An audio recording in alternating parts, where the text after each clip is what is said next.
Hello friend, मैं Pankaj sir आप लोगों को अपने चैनल चंद्रवंशी मैथ क्लास पर स्वागत करता हूं। आज मैं 12वीं के छात्रों के लिए बहुत ही महत्वपूर्ण विषय अंग्रेजी लेकर आया हूं। ठीक है, चाहे वो साइंस लिए हों स्टूडेंट, चाहे वो आर्ट लिए हों, सबके लिए बहुत महत्वपूर्ण है आज का वीडियो, जिसका टॉपिक है टेंस।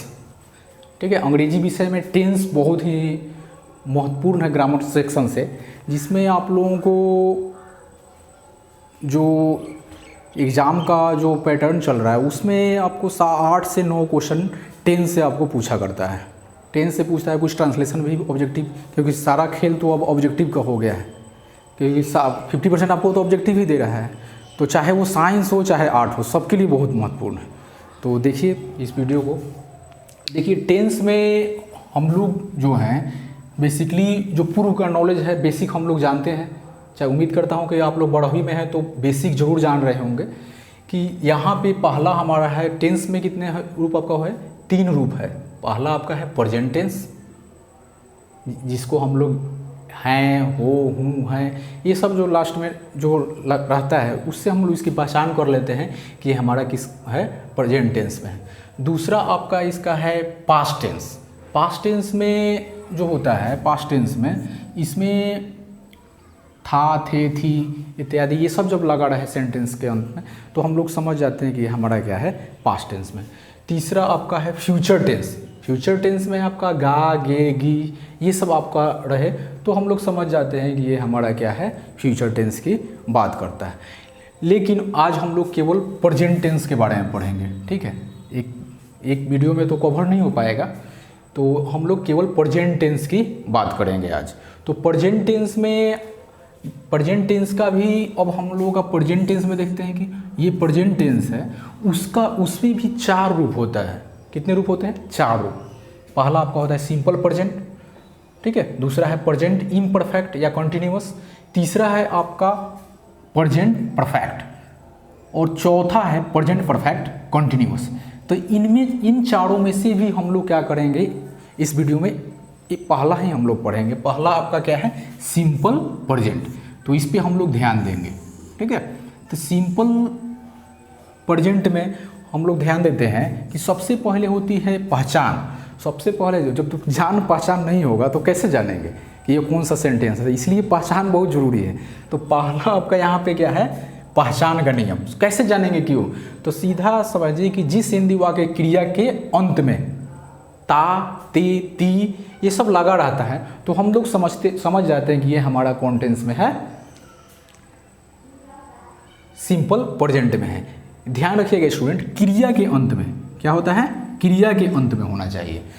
और एक और है आपका है कि संज्ञा या विशेषण अंत में रहता है। अंत में आपका क्या होता है, संज्ञा या विशेषण आपका रहता है। पहचान हो गई तो कुछ एग्जाम्पल हम लोग देख लेते हैं। जैसे एग्जाम्पल है वह पढ़ती है। ध्यान दीजिए यहाँ स्टूडेंट, थोड़ा सा ध्यान दीजिए। वह पढ़ती है, तो पढ़ती है तो देख रहे हैं कि ये पढ़ना क्या है, वर्ब है। पढ़ना क्या है, वर्ब है, क्रिया है, इसलिए यहाँ पे इसके अंत में ती लगा हुआ है। क्रिया के अंत में देख रहे हैं, क्रिया के अंत में ता, ते, ती लगा रहा है, तो ती लगा है तो हम समझ जाएंगे कि हमारा कौन सा टेंस है, सिंपल प्रेजेंट है। एक दूसरा एग्जाम्पल ले लीजिए। देखिए हम लोग खेलते हैं। देखिए खेलना भी आपका क्या है, क्रिया है। ये भी आपका इसमें क्या लगा है, ते लगा हुआ है, तो ये भी आपका क्या हो गया, सिंपल प्रेजेंट में हो गया। ये भी क्या हो गया, सिंपल प्रेजेंट में हो गया। अब हमारा तीसरा एक एग्जाम्पल और ले लेते हैं। वह रोज अपना काम करता है, तो करना क्या है आपका, क्रिया है। इसके अंत में क्या लगा है, ता लगा है, तो हम लोग समझ जाएंगे कि ये हमारा कौन सा टेंस में हो जाएगा, सिंपल प्रेजेंट में हो जाएगा। ये तो हम लोगों का हुआ कि जान पहचान बना लेगा। आखिर कैसे पहचानेंगे, पहचानने का क्या हो गया, तरीका हो गया। और कुछ एग्जाम्पल से हम लोग समझ गए कि ये सेंटेंस किस तरह से आपका होता है, जिससे आप लोग पहचान पाएंगे। तो यहाँ आप देख लिए 3 एग्जाम्पल से। अब होता है कि रूल, मेन ये इंपॉर्टेंट हो गया कि रूल आपका जो होता है वो क्या होता है। ठीक है, rule to translate into English. ठीक है, हिंदी से इंग्लिश में ट्रांसलेट करने के लिए कोई सेंटेंस जो सिंपल प्रेजेंट का हो, अर्थात वह पढ़ती है, हम लोग खेलते हैं, वह रोज़ अपना काम करती है, इसको हम लोग अगर इंग्लिश में ट्रांसलेट करेंगे, इंग्लिश में जब हम लोग ट्रांसलेट करेंगे तो उसका क्या नियम होगा? तो उसका नियम है, सबसे पहले आपका क्या होना चाहिए? सब्जेक्ट होना चाहिए, उसके बाद क्या है? वर्ब, उसके बाद आपका क्या होगा? ऑब्जेक्ट। तो स्ट्रक्चर स्टूडेंट जरा ध्यान दीजिए, ये ध्यान देने वाले पॉइंट है कि इंग्लिश को कन्वर्ट करने के लिए हिंदी से सबसे पहले आपका सिंपल प्रेजेंट में सबसे पहले सब्जेक्ट होगा, उसके बाद आपका वर्ब होगा, उसके बाद क्या होगा? ऑब्जेक्ट होगा। तो कुछ बेसिक के लिए मैं बता देता हूँ कि इस का मतलब होता है सब्जेक्ट, और भी का मतलब क्या हो गया? वर्ब, और ओ का मतलब क्या होगा? ऑब्जेक्ट। हिंदी में भी हम लोग समझ लेते हैं कि सब्जेक्ट को क्या बोलते हैं? कर्ता बोलते हैं, वर्ब को क्रिया, और ऑब्जेक्ट को कर्म। तो आखिर थोड़ा सा ये समझ लें कि कर्ता जो होगा क्या होगा? जो काम करे वही ना कर्ता होगा। जैसे मान लें कि वह पढ़ती है, यहाँ वह जो है वह क्या क्या हो जाएगा? यहाँ पे कर्ता हो जाएगा, यानी सब्जेक्ट हो जाएगा। और क्रिया, क्रिया का मतलब जिस काम को करे, तो कौन सा काम को यहाँ पे कर रही है? वह कौन सा काम कर रही है? तो पढ़ने का काम कर रही है। तो इसलिए इसका मतलब हम समझ जाएंगे कि हाँ, कि वर्ब आपका क्या हो जाएगा? वो क्या हो जाएगा? आपका जिस काम को करे वही आपका क्या हो जाएगा? वर्ब हो जाएगा। तो यहाँ आप देख रहे हैं कि पढ़ना क्या हो जाएगा? आपका वर्ब हो जाएगा। लास्ट आपका है ऑब्जेक्ट। ऑब्जेक्ट का मतलब क्या होता है? कर्म। इसका क्या होता है? कर्ता के द्वारा किए गए कार्य का जिस पर फल पड़ता है, ठीक है, वो आपका क्या हो जाएगा? वो क्या हो जाएगा? आपका ऑब्जेक्ट हो जाएगा। तो यहाँ देखिए, वह जो है आपका तो सब्जेक्ट हो गया, ठीक है, और करना आपका क्या हो गया? वर्ब हो गया। लेकिन इसका फल किस पे पड़ रहा है? इसका फल किस पे पड़ रहा है? काम पे पड़ रहा है, वही ना आपका रिजल्ट आ रहा है। अंतोगत जो किया उसका रिजल्ट क्या आ रहा है? काम को रिजल्ट प्राप्त किया। तो इसलिए आपका ऑब्जेक्ट क्या हो जाएगा? अपना काम हो जाएगा। तो इस प्रकार से ये है। लेकिन अब यहाँ पे एक चीज़ नोट आप लोग बहुत इंपॉर्टेंट है, जिसे आप लोगों को ध्यान देना है कि अगर subject third person singular number में रहे तो वर्ब में एस या ईएस लगाते हैं। ध्यान दीजिए स्टूडेंट, एक चीज़ अब ध्यान दीजिएगा कि वर्ब जो होता है, वर्ब जो भी होता है वो हमेशा किस में होता है? प्लूरल में होता है, ठीक है। वर्ब किस में होता है? हमेशा प्लूरल में होता है। उसको हम लोग क्या करते हैं? एस या ईएस लगा के उसको सिंगुलर बनाते हैं। अर्थात जैसे मान लें कि यहाँ याद रखिएगा एक चीज़ और, कि सिंगुलर सब्जेक्ट रहे तो उसके साथ हमेशा क्या लगेगा? सिंगुलर वर्ब का प्रयोग होगा। अगर प्लूरल सब्जेक्ट रहे तो क्या लगेगा? प्लूरल सब्जेक्ट रहे तो हमेशा उसके साथ क्या लगेगा? प्लूरल वर्ब का प्रयोग होगा। याद रखेंगे, प्लूरल सब्जेक्ट रहेगा तो हमारा वर्ब कैसा लगेगा? प्लूरल लगेगा। अगर सिंगुलर सब्जेक्ट रहेगा तो वर्ब हमारा क्या लगेगा? सिंगुलर लगेगा। कहने का मतलब कि अब एक तो पहले हम लोग समझ गए कि वर्ब हमेशा आपका क्या होगा? प्लूरल में होगा। जैसे मान लें यहाँ पे कम हो गया, क्या हो गया? कम हो गया, तो ये किस में है आपका? ये आपका प्लूरल में है। वर्ब किस में हमेशा होता है? प्लूरल में। लेकिन अगर हमको सिंगुलर में उसको लाना है वर्ब को, तो इसमें हम लोग एस या ईएस लगा के इसको एस या ईएस लगा के हम लोग करते हैं, ठीक है। एस या ईएस लगा के ही हम लोग करते हैं। जैसे ही मान लें यहाँ पे कम हो गया, इसको हम लोग कम्स कर देंगे तो हमारा क्या हो जाएगा? प्लूरल से सिंगुलर हो जाएगा। तो इसीलिए ये ध्यान देने वाली बातें हैं स्टूडेंट कि अगर subject third person singular number में रहे तो वर्ब में हमेशा एस या ईएस लगाया जाता है। वर्ब में क्या लगाया जाता है? एस या ईएस। तो चलिए एक एग्जाम्पल को हम लोग इस रूल की मदद से बनाते हैं। तो सबसे पहला एग्जाम्पल है वह पढ़ती है। तो वह पढ़ती है तो सबसे पहले हमारा क्या है? इस पर फोकस करेंगे, स्ट्रक्चर पे, बनाने के नियम पर। सब्जेक्ट, तो सब्जेक्ट आपका क्या हो जाएगा? सी हो जाएगा। सब्जेक्ट क्या हो जाएगा? सी। और पढ़ना, अब देखिए सी जो है सिंगुलर सब्जेक्ट है कि प्लूरल सब्जेक्ट है? ध्यान दीजिए यहाँ पे, सी कौन सा सब्जेक्ट है? सोचिए, सब्जेक्ट कैसा है? सिंगुलर है कि प्लूरल है? आवश्यक रूप से ये सिंगुलर है। अगर यहाँ पे सिंगुलर है तो हमारा सब वर्ब कैसा लगेगा? सिंगुलर ही लगेगा। तो सिंगुलर वर्ब लगाने के लिए हमको क्या करना पड़ता है? एस या ईएस लगाना पड़ता है। इसीलिए रीड है तो हमारा यहाँ पे क्या हो जाएगा? रीड्स हो जाएगा। तभी आपका जो है सिंगुलर सब्जेक्ट के साथ आपका सिंगुलर वर्ब का प्रयोग हुआ। अगला एग्जाम्पल हम लोग देखते हैं कि हम लोग खेलते हैं, तो हम लोग का क्या हो जाएगा? सबसे पहले तो सब्जेक्ट, तो हमारा सब्जेक्ट लिख देंगे वी, और उसके बाद क्या है? वर्ब। तो वर्ब क्या है? यहाँ पे खेलना है, तो खेलना है तो क्या हो जाएगा? प्ले। अब ध्यान देंगे कि ये यहाँ आपका क्या हो गया प्ले।